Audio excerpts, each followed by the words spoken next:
क्षेत्र के बहुत सारे लोग जो आदिवासी हैं वो वनोपज पर आधारित हैं या फिर जो और कुछ लोग हैं वो कृषि पर आधारित हैं, लेकिन हम जब देखते हैं जो कृषि की लागत है वो बहुत ज़्यादा बढ़ती जा रही है, खाद की समस्या हो रही है, बेचने में लोगों को समस्या हो रहा है, तो ऐसे में कैसे आगे बढ़ पाएंगे किसान, क्षेत्र की जनता कैसे आत्मनिर्भर हो पाएंगे?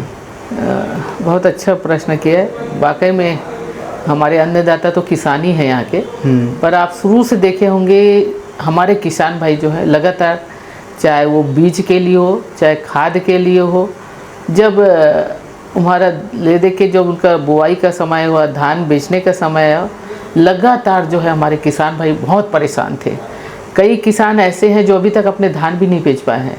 तो कई दिक्कतें आई हैं किसानों को। तो ये नहीं होना चाहिए। वाकई में किसान बहुत नाराज़ हैं इस सरकार से, और वो चाहते हैं कि किसान को जो वाकई में जो इतने मेहनत किए रहते हैं तो उनका धान लिया जाए, और कहीं ना कहीं ये सरकार जो है अनदेखी, किसानों को जो अनदेखी किया है वो कहीं गलत है। और साथ ही हमारे आदिवासी बहुल क्षेत्र में जंगल भरपूर मात्रा में है, तो कहीं ना कहीं चाहे ये चार हो, चाहे ये तेंदू हो, चाहे जो भी वनोपज में जो मिलते हैं उनको लागत मूल्य मिलना चाहिए, क्योंकि आय का साधन है हमारे आदिवासी समाज का, और ये पूरे इस भानुप्रतापपुर क्षेत्र का आजीविका का साधन है। अभी तेंदू पत्ता भी तोड़ाई हो रहा है, तो हम चाहते हैं कि उनको जो सही मुआवजा, जो सही उनका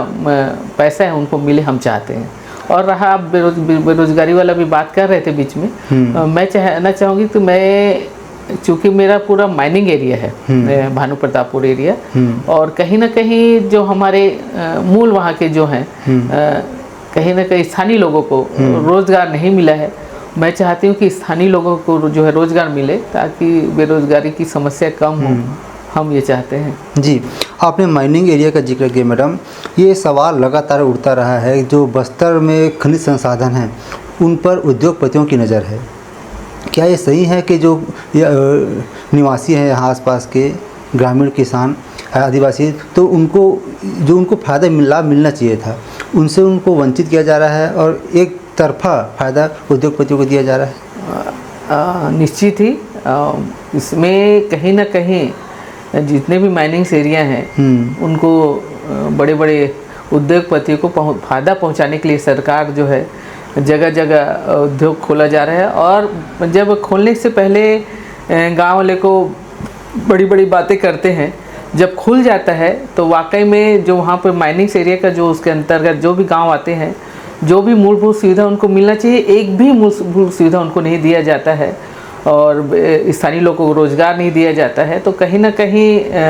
ये गांव के लोग जो है, जहाँ भी माइनिंग एरिया खुला है, तो बाद में खुलने के बाद में पहले तो बहुत बातें करते हैं, लेकिन खुलने के बाद मैं देख रही हूँ कि वो एरिया को बिल्कुल नकारा जाता है, और पूरे उद्योगपति जो है यहाँ अपना देखते हैं, और गाँव वाले का